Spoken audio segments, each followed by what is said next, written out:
নমস্কাৰ আমাৰ এই বিশেষ অনুষ্ঠানলৈ স্বাগতম জনাইছো। আজি আমি উপস্থিত আছো হাৰিয়ানাত। হাৰিয়ানাৰ এই অঞ্চলসমূহত বৰ্তমান ঘেঁহু কটাৰ কাম চলি আছে আৰু আমি জানো যে হাৰিয়ানা আৰু পাঞ্জাবত আটাইতকৈ বেছি ধান আৰু ঘেঁহুৰ খেতি হয়। কিন্তু ইয়াৰ এটা ডাঙৰ সমস্যা আছে। হাৰিয়ানা আৰু পাঞ্জাবত যেতিয়া ধান বা ঘেঁহু কটা হয় তাৰ পাছত যি অৱশেষ অৰ্থাৎ নৰা ৰৈ যায় সেইবোৰ জ্বলাই দিয়াৰ ফলত দিল্লী এনচিআৰ অঞ্চলত সমস্যাৰ সৃষ্টি হয়। এই নৰাবোৰ যেতিয়া জ্বলোৱা হয় তেতিয়া উৎপন্ন হোৱা ধোঁৱাৰ ফলত চৌপাশে ব্যাপক প্ৰদূষণ হয়। আমি সকলোৱে জানো যে যোৱা কেইটামান বছৰত দিল্লীত এইটো এটা ডাঙৰ সমস্যা হৈ পৰিছে। কিন্তু এতিয়া এই সমস্যাৰ এটা সমাধান ওলাইছে। পুছাস্থিত ভাৰতীয় কৃষি গৱেষণা সংস্থাই নিৰ্মাণ কৰা বায়ো ডিকম্পোজাৰৰ জৰিয়তে এই নৰা জ্বলোৱাৰ প্ৰয়োজনীয়তা শেষ কৰিব পৰা যাব।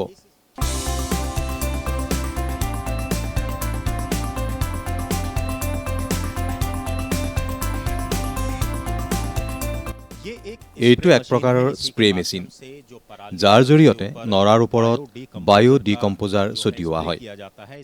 আপোনালোকে দেখিছে যে ইয়াত নজল লগোৱা আছে, যাৰ সহায়ত একেলগে 4ৰ পৰা 5 ফুট পৰ্যন্ত স্প্ৰে কৰিব পাৰি আৰু এনেকৈ আগুৱাই গৈ থাকিব পাৰি। আগে খেতিয়কসকলে পিঠিত মেচিন বান্ধি স্প্ৰে কৰিবলগীয়া হৈছিল। ইয়াৰ ফলত বহুত সময় নষ্ট হৈছিল আৰু যদি কৃষিভূমি অধিক আছিল তেতিয়া এইটো কৰাটো সম্ভৱ নাছিল। কিন্তু এতিয়া কোম্পানীয়ে এই নতুন যন্ত্ৰ খেতিয়কসকলক স্প্ৰে কৰিবৰ বাবে বিনামূলীয়াকৈ দিছে। ইয়াৰ বাবে কোনো খৰচ লোৱা হোৱা নাই। এই যন্ত্ৰৰ সহায়ত বায়ো ডিকম্পোজাৰ ছটিওৱা হৈছে আৰু তাৰ পাছত নৰা জ্বলোৱাৰ প্ৰয়োজন হোৱা নাই। पिछले 5 वर्षों के शोध के बाद ज़मीन से 7 अलग अलग तरह के फफूंदों को निकाल करके जिनके अंदर पराली को गलाने की सड़ाने की क्षमता है उनका एक मिश्रण तैयार किया गया है, जिसको हम पूसा डिकम्पोजर के नाम से जानते हैं। जब धान की कटाई कंबाइन के द्वारा की जाती है और कटाई के तुरंत बाद हम डिकम्पोजर का छिड़काव उसके ऊपर एक घोल के रूप में आता है, इसका छिड़काव जब हम करते हैं और करने के बाद उसको रोटावेटर से ज़मीन में मिला करके सिंचाई कर देते हैं तो इससे करीब 25 दिन के अंदर पराली पूरी तरह से गल जाती है और फिर खेत गेहूं की बुआई के लिए तैयार हो जाता है। आहक আমি কোম্পানীৰ অপাৰেটৰ যিয়ে এই মেচিনটো চলায় তেওঁৰ সৈতে কথা পাতো। ই কাম কেনেকৈ কৰে? जैसे फार्मर बुकिंग बनाता है तो वो बुकिंग हमारे पास शो करने लग जाती है। जैसे कि मैं आपको दिखाना चाहूँगा कि ऊपर हम बुकिंग के ऊपर जब नंबर डालते हैं फार्मर का तो हमारे पास असाइन का आ जाता है, ऑपरेटर असाइन का। ये देखो, और इसको जैसे ही हम असाइन करते हैं तो यहाँ पे मशीन नंबर और ऑपरेटर का नाम और मोबाइल नंबर हमारे पास किसान की जानकारी मिलती है। ইয়াৰ পাছত কি কৰে? उसके बाद में जैसे किसान की बुकिंग बनाई जाती है ना, वो बुकिंग हमारी ऐप के अंदर शो करनी स्टार्ट कर देती है।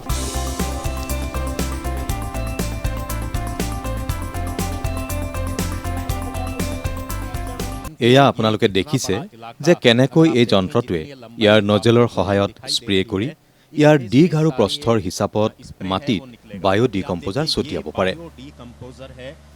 এইটো হৈছে বায়ো ডিকম্পোজাৰ, যিটো পুছাই প্ৰস্তুত কৰিছে। ইয়াৰ জৰিয়তে নৰাত ডিকম্পোজাৰ ছটিয়াই মাটিত মিলোৱা হয় আৰু ফলত ইয়াক জ্বলোৱাৰ প্ৰয়োজন নহয়।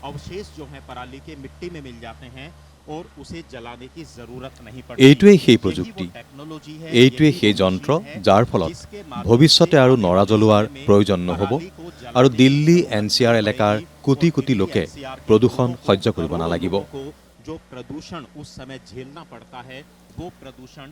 এতিয়া নৰা জ্বলোৱাৰ লগতে প্ৰদূষণৰ পৰাও মুক্তি পোৱা যাব। হাৰিয়ানা আৰু পাঞ্জাবত সম্প্ৰতি এনেকুৱা বহুকেইটা যন্ত্ৰৰ কাম চলি আছে আৰু আশা কৰা হৈছে যে অনাগত সময়ত যেতিয়া শীতকাল হ'ব আৰু দীপাৱলীৰ সময় আহিব তেতিয়া দিল্লী এনচিআৰত যি অত্যধিক প্ৰদূষণৰ সমস্যা হয় সেয়া এতিয়াৰে পৰা আৰু নহ'ব।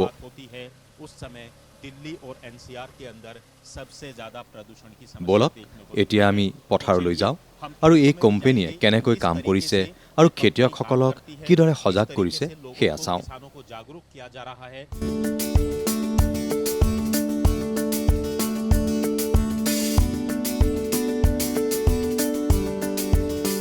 এতিয়া মই হাৰিয়ানাৰ এখন গাঁৱত উপস্থিত হৈছোঁ আৰু ইয়াত আমাৰ সৈতে কেইজনমান কৃষক আছে।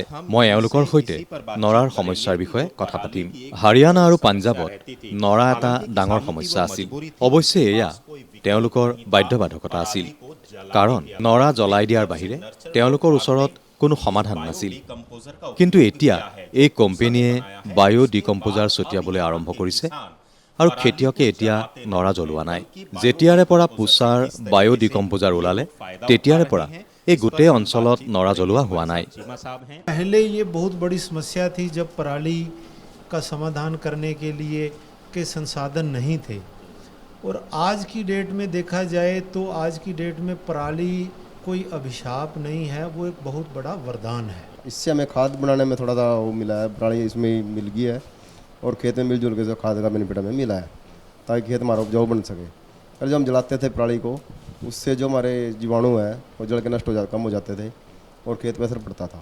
ये एक पहली ऐसी कंपनी है जिसने फार्मर के हक के लिए कदम आगे बढ़ाया और ये भी सुविधा दी कि पराली का भी समाधान हो और किसान का समय भी बचे और उसका कोई पैसा भी ना लगे।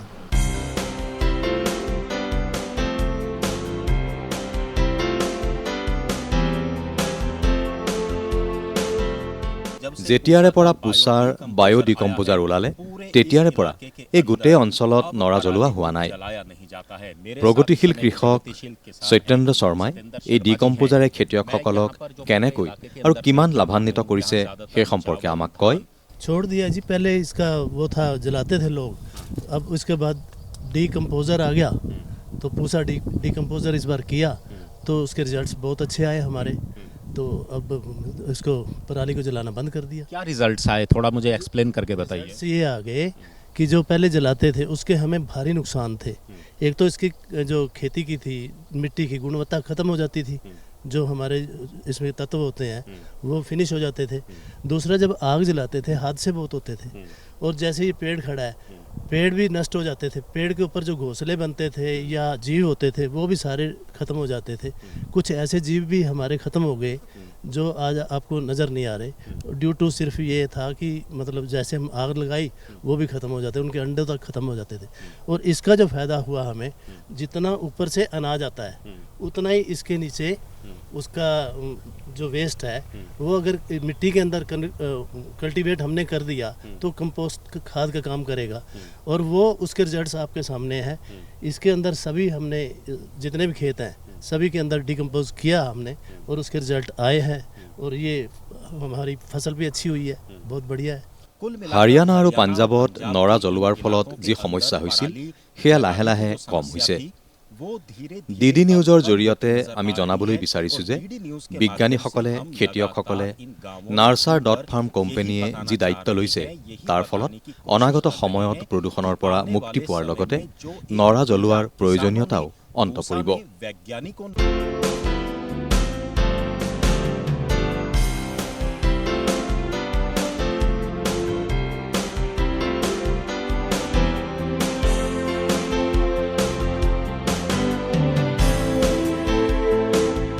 हमने 2020 में देखा कि पराली की बहुत बड़ी समस्या है और ये कई सालों से चले जा रही थी, तो हमने इसमें अंदाज़ा लगाया है कि जो पूसा ने एक डिकम्पोज़र बनाया है वो सलूशन तो इफ़ेक्टिव था पर वो स्केल नहीं कर पा रहा था। तो उसमें हमने काफ़ी हद तक रिसर्च करी, उसको इन्वेस्टिगेट करा, और उसमें ये समझ में आया कि जो कैप्सूल फॉर्म में पूसा डिकम्पोज़र अवेलेबल था उसको किसान को आगे डेवलप करने में बहुत मेहनत थी। उसको 2 हफ्ते तक उसको पकाना पड़ता है, उसको फिर बहुत सारा जब सोल्यूशन बन जाता है उसको खेत में फैलाने में उसको बहुत दिक्कत है। तो ये समस्या सॉल्व करने के लिए हमने वो जो कैप्सूल फॉर्म में डिकम्पोज़र था उसको बदल कर एक पाउडर फॉर्म में ready to dissolve, ready to spray, हमने उसका एक सोल्यूशन बनाया। जो हम ये प्रोजेक्ट कर रहे हैं, जो वहाँ फार्मर्स को मोटिवेट कर रहे हैं, सिखा रहे हैं कि क्रॉप मत बर्न करो और उसका जो भी रेसिड्यू हो रहा है वो मल्च करके बायो कंपोस्ट से जो मल्च करके पूरा सॉइल में डाल दो तो कुछ साल में ये रिपीटेड करेंगे तो सॉइल कार्बन जो 3-4% तक पहुंच गया है वो बढ़ेगा और 8% तक आ जाएगा। उससे फर्टिलाइज़र का कंजम्पशन भी काफ़ी कम हो जाएगा, उससे सॉइल हेल्थ बढ़ेगी, यील्ड बढ़ेगी। किसान को ये इतना भारी सोल्यूशन उठा के एक एकड़ भर में फैलाना बहुत ही दिक्कत का काम था, पर हमारी ये मशीन ये कुल 6 से 8 मिनट में 1 एकड़ में फैला सकती है। तो उसमें भी क्योंकि टाइम बहुत कम होता है किसान के पास और दिन बहुत कम है, तो ये लाखों एकड़ पर पहुंचा पाना ये केवल एक बूम स्प्रेयर के ज़रिए पॉसिबल था। ये project is a typical project हम जो नर्चर में कर रहे हैं। ऐसे बहुत सारे प्रोजेक्ट हैं। हमारे ग्राउंड नट प्रोजेक्ट है गुजरात में, हमारा सिट्रस प्रोजेक्ट है पंजाब हरियाणा में और महाराष्ट्र में। सब जगह जो टेक्निक सॉइल हेल्थ से लेके प्रोडक्टिविटी से लेके मैकेनाइजेशन से लेके जो जो नर्चर प्रोजेक्ट्स कर रहे हैं उसमें हमको फार्मर्स को बहुत फ़ायदा हो रहा है। और हमारा कमिटमेंट है कि फार्मर की प्रोडक्टिविटी हम लोग 20-25% तक बढ़ाएंगे और उनका कॉस्ट 25% कम करेंगे। जो किसान जला रहा था क्रॉप को, अभी वो देख रहा है इसकी बेनिफिट।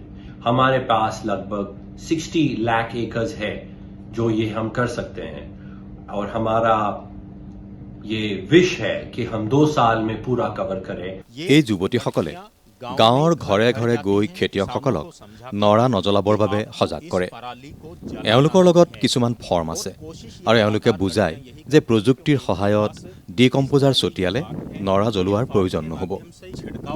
এই স্থানীয় যুৱতীসকল মহিলা সবলীকৰণৰো এক উদাহৰণ। কোম্পানীয়ে এই যুৱতীসকলক এই কামৰ বাবে মজুৰি দি তেওঁলোকক সংস্থাপনো দিছে। আহক আমি এতিয়া চাওঁ এওঁলোকে কিদৰে ঘৰে ঘৰে গৈ খেতিয়কসকলক সজাগ কৰিছে।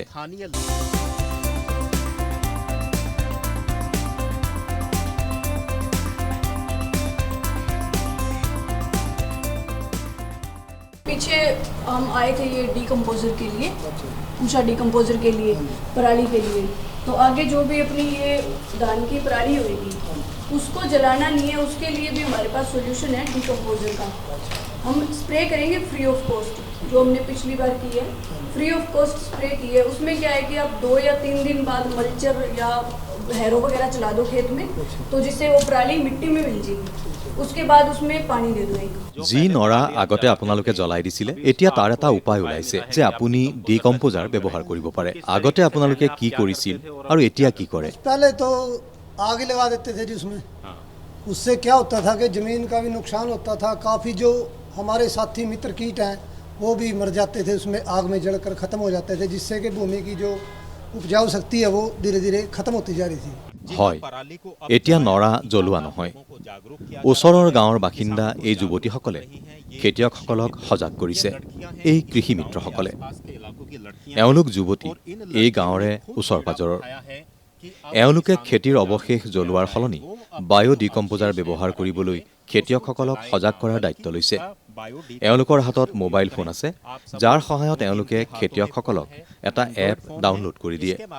এই এপৰ জৰিয়তে এওঁলোকে কোম্পানীক যোগাযোগ কৰি বিনামূলীয়াকৈ ডিকম্পোজাৰ ব্যৱহাৰ কৰাব পাৰে। उनको बताते हैं कि हमारी जो मशीनें हैं, मतलब वैसे आप डोली से स्प्रे करते हो तो वो थोड़ा महंगा पड़ता है, ये हमारी कंपनी की दवाई है वो भी बहुत अच्छी है। उनको थोड़ा बहुत कन्विंस करते हैं। बेसिकली क्या है, जब हम स्टार्टिंग में आए थे तो हमारे यहाँ पे इस एरिया में ऑन बोर्डिंग पहले हो चुकी थी, मतलब फार्मर को पता था कि ऐसा कुछ आने वाला है, बट उनको ट्रस्ट नहीं था कि आएगा या नहीं। फिर जैसे हम लोग आए, हम उन्हीं फार्मर से दोबारा मिले कि जी ऐसे ऐसे हम दोबारा आए हैं, हमारी मशीनें आई हैं, ये स्प्रे है। तो वो चीज़ें जब वो फार्मर ने सुनी है ना, तो उनके मतलब वो फेस पर वो खुशी थी कि क्योंकि उनके पास कोई सोल्यूशन नहीं था। वो जलाना नहीं चाहते पराली को, फार्मर कोई भी नहीं जलाना चाहता, बट उनके पास कोई सोल्यूशन नहीं है कि हम क्या करें। वो ये चाहता है भी अगर हम डीकम्पोजर करवा लेंगे तो पराली ख़त्म हो जाएगी वहीं पे ही। और एक तो जो आग लगने का खतरा होता है उससे काफ़ी जगह आग भी लग जाती है और कई जगह पे किसी के मतलब काफ़ी नुकसान भी हो जाता है पराली जलाने से। इसलिए किसानों को बहुत अच्छी तरह हम समझा पाते हैं और वो भी हमें इस बात को मानने को तैयार हो जाते हैं, इजीली तैयार हो जाते हैं भी हाँ हम डिकम्पोजर करवा लेंगे। किसानों को भी फायदा है, जो मित्र कीट होते हैं जो इस पराली के अंदर होते हैं वो भी अच्छी तरह से ज़मीन में रह जाते हैं और वायु प्रदूषण भी नहीं होता है। किसानों को अच्छे से समझ में आ रहा है, हम बता रहे हैं कि अंकल जी ऐसे करो और इसको मिट्टी में दबाओ, अगर मित्र कीट नहीं जाएंगे तो फसल भी अगली फसल होगी उसको भी नुकसान नहीं होगा। আপোনালোকে খেতি কৰে, নৰা জ্বলোৱাটো এটা ডাঙৰ সমস্যা আছিল। আপোনালোকে বাতৰি কাকত টিভিত দেখিছে যে দিল্লীত মানুহৰ কিমান কষ্ট হৈছিল।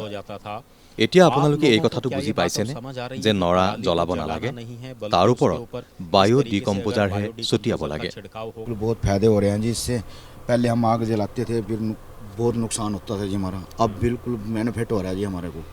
तो मैंने पिछले साल 50-60 एकड़ में कराया है जी, 50-60 एकड़ में कराया। उसके बाद जी पहले तो हमने मल्चर चलाया, मल्चर के बाद फिर हमने वो छिड़काव कराया जी, छिड़काव करा के उसके बाद हमने पलटा लगाया जी। तो बहुत बेनिफिट हुआ जी। जो आगे हमने गेहूँ धान लगाया जी तो उसमें खार भी बहुत यूरिया कम लगा जी हमारा। जहाँ हम 2 से 2.5 कट्टे लगाते थे जी, अब हमारा 1 से 1.5 कट्टा लगता है। ज़िम्मेदारों को और भी मतलब हम बता रहे हैं कि उन बेनिफिट ज़्यादा है, तो वो कह रहे हैं हम भी लगाएंगे और लगवाया भी है जी। हम कम से कम 50% हमने करा दिया जी अपने। এতিয়া যিদৰে খেতিত প্ৰযুক্তিৰ ব্যৱহাৰ হৈছে তাৰ ফলত বহুতো যুৱক যুৱতী কৃষিৰ প্ৰতি আকৰ্ষিত হৈছে। আগতে কৃষিক লোকচানদায়ক বুলি ভবা হৈছিল, কিন্তু এতিয়া ই লাভজনক হৈছে আৰু যুৱ প্ৰজন্ম খেতিৰ প্ৰতি আকৰ্ষিত হৈছে। আপুনি এগৰাকী যুৱতী আৰু এতিয়া আপুনি ৰাইজক বুজোৱাৰ কাম কৰি আছে, কিন্তু আপুনি কেতিয়াবা ভাবিছেনে যে খেতিৰ জৰিয়তেও বৰ্তমান ভাল লাভ হ'ব পাৰে? এগৰাকী যুৱতী হিচাপে মই আপোনাৰ পৰা জানিব বিচাৰিছো, বৰ্তমান আপুনি আনক বুজোৱাৰ কাম কৰি আছে, কিন্তু এদিন এনেকুৱা স্থিতি আপুনি বিচাৰিব নেকি যে মহিলায়ো কৃষিৰ জৰিয়তে জীৱিকা নিৰ্বাহ কৰিব? क्यों लड़कियां भी सब कुछ कर सकती है सर, इसके अंदर भी बहुत सारे बेनिफिट्स है अगर वो करे तो। Yes sir. খেতিত আপোনালোকে কি কি সম্ভাৱনা দেখে? যুৱ প্ৰজন্মৰ দৃষ্টিৰে মই যদি কথা পাতোঁ, যদি আপোনালোক খেতিৰ প্ৰতি আগ্ৰহী হয়, আপুনি ভাবেনে এয়া উৎকৃষ্ট কাম হ'ব পাৰে? जी सर, अगर फसल अगर अच्छी होगी, अच्छी पैदावार होगी, जैसे डिकम्पोजर की जो पीछे स्प्रे हुई, इस तरीके से अगर वायु प्रदूषण और इसकी समस्याएं ख़त्म होती जाएंगी तो युवा आगे खेती करेंगे। और अगर ज़्यादा नुकसान होगा, वायु प्रदूषण होगा, तो युवा यही सोचेंगे कि कोई फ़ायदा तो है नहीं, हम क्या करेंगे खेती करके। अगर फ़ायदा होगा, जैसे कि हम गांव-गांव जाकर उनकी मदद करते हैं, उनको उन चीज़ों के बारे में, बेनिफिट्स के बारे में बताते हैं, तो वो अगर उन्हें अच्छा लगता है तो वो हमारी सेवाएं और वो लेते हैं और वो खुश भी होते हैं। अगर वो ऐसे ऐसे हम समझाएंगे तो और भी युवा जुड़ेंगे और ज़्यादा से ज़्यादा खेती करना चाहेंगे। वो প্ৰধানমন্ত্ৰী নৰেন্দ্ৰ মোদীৰ নীতি হৈছে কৃষি কৰ্মক উৎসাহিত কৰা, কৃষিৰ উৎপাদন বৃদ্ধি কৰা, খেতিয়কৰ বাবে এখন ভাল বজাৰ সৃষ্টি কৰা। চৰকাৰৰ নীতিসমূহৰ কাৰণেই গাঁওসমূহত এতিয়া পৰিৱৰ্তন দেখিবলৈ পোৱা গৈছে। আটাইতকৈ ডাঙৰ কথাটো হৈছে যে খেতিত কিমান ৰাসায়নিক সাৰ প্ৰয়োগ কৰিব লাগে, শস্যৰ উৎপাদন কিদৰে বৃদ্ধি কৰিব পৰা যায়, এই সকলোবোৰ কথা এতিয়া ডিজিটেল মাধ্যমত উপলব্ধ। এতিয়া আপোনালোকে কেৱল এটা মোবাইলৰ জৰিয়তে খেতিপথাৰত কিমান পানীৰ প্ৰয়োজন হ'ব, অনাগত দিনত বতৰ কেনেকুৱা হ'ব, এই সকলো কথা সহজেই জানিব পাৰে। এই কথাবোৰৰ প্ৰযুক্তিৰ সৈতে সম্পৰ্ক আছে। ইয়াৰ ফলত কৃষি এতিয়া লাভজনক হৈ পৰিছে। সেইবাবেই যুৱক যুৱতীসকল কৃষিৰ বাবে উৎসাহিত হৈ পৰিছে। আৰু যোৱা কেইটামান বছৰত নৰা জ্বলোৱাৰ যি সমস্যা আছিল সেয়াও ক্ৰমে দূৰ হ'বলৈ লৈছে, কাৰণ যন্ত্ৰৰ সহায়ত এতিয়া মাটিত ডিকম্পোজাৰ ছটিওৱা হৈছে। পৰিসংখ্যাত স্পষ্ট হৈছে যে এতিয়া নৰা জ্বলোৱাৰ সলনি মাটিত মিলাই দিয়া হয় আৰু ফলত ই সেই মাটিতেই সাৰৰ ৰূপ লয়।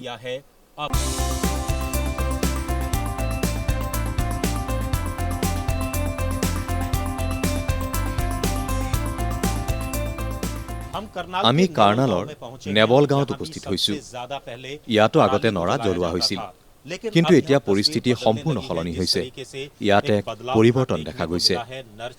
নাৰ্চাৰ ফাৰ্ম কোম্পানীয়ে ইয়াৰ কৃষকসকলক সজাগ কৰিছে যে নৰা জ্বলোৱাৰ ফলত কেৱল পৰিৱেশৰে ক্ষতি নহয়, লগতে খেতিয়কসকলৰো লোকচান হয়। पराली को जलाना गलत ही था, तो हमारे पास कोई रास्ता भी नहीं था। जो पूषा कंपनी ने डीप कंपोजर का ये पिछले साल ट्रायल किया, उसके अच्छे रिजल्ट आए। फ़ायदा तो ये है सर कि इसमें पहले 3 कट्टे यूरिया लगता था, 1 डाई लगता था, अब डाई की तो जरूरत ही नहीं पड़ी सर। फ़ायदा ज़्यादा हुआ है और पराली का खार बन गया है, ज़मीन की कैपेसिटी ज़्यादा बढ़ गई है। बहुत बढ़िया है सर, ये फार्मर को पता लगे, दूसरे फार्मर देखेंगे भी ऐसे कर रहे हैं तो इससे में यील्ड में फ़र्क पड़ रहा है। तो बर्निंग से पोल्यूशन भी हो रही है, पोल्यूशन से जो गुड बैक्टीरिया हमारे फार्म में वो भी नष्ट हो रहे हैं उससे, आग लगाने से। तो बहुत फ़ायदा हो रहा है सर इससे। बदलाव ये हुआ कि जैसे कि डीकम्पोजर का स्प्रे हुआ खेतों में, तो बहुत अच्छा रिजल्ट मिला।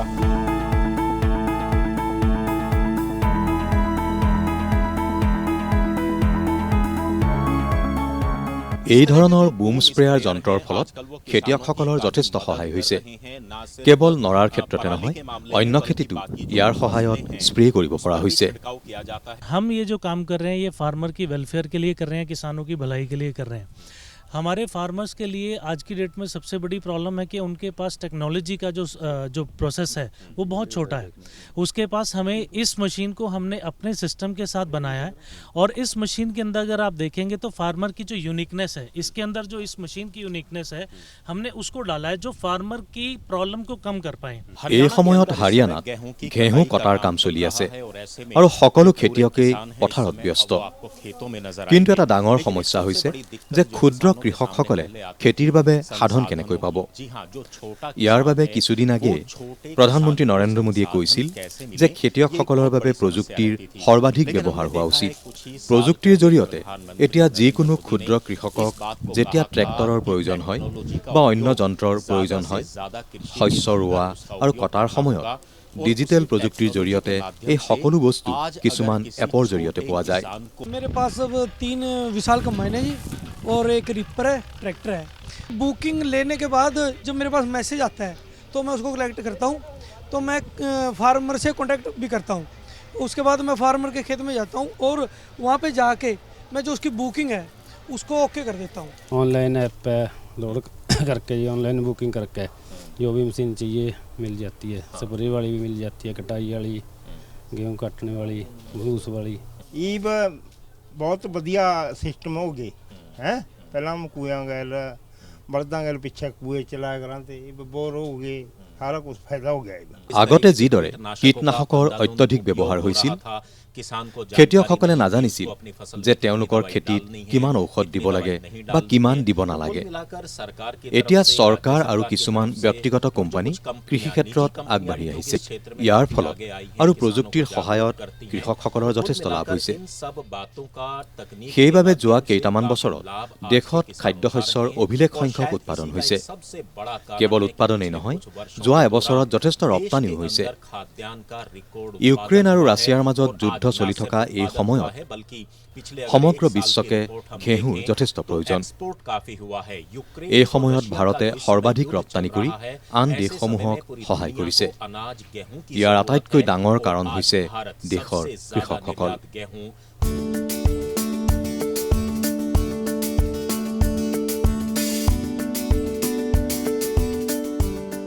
নৰাৰ সমস্যা সমাধানৰ বাবে এয়া আছিল আমাৰ বিশেষ অনুষ্ঠান, গাঁৱৰ পৰা খেতিপথাৰৰ পৰা। এতিয়া মোক আৰু কেমেৰা পাৰ্চন স্মৃতি ৰঞ্জনক বিদায় ল'বলৈ অনুমতি দিয়ক। নমস্কাৰ।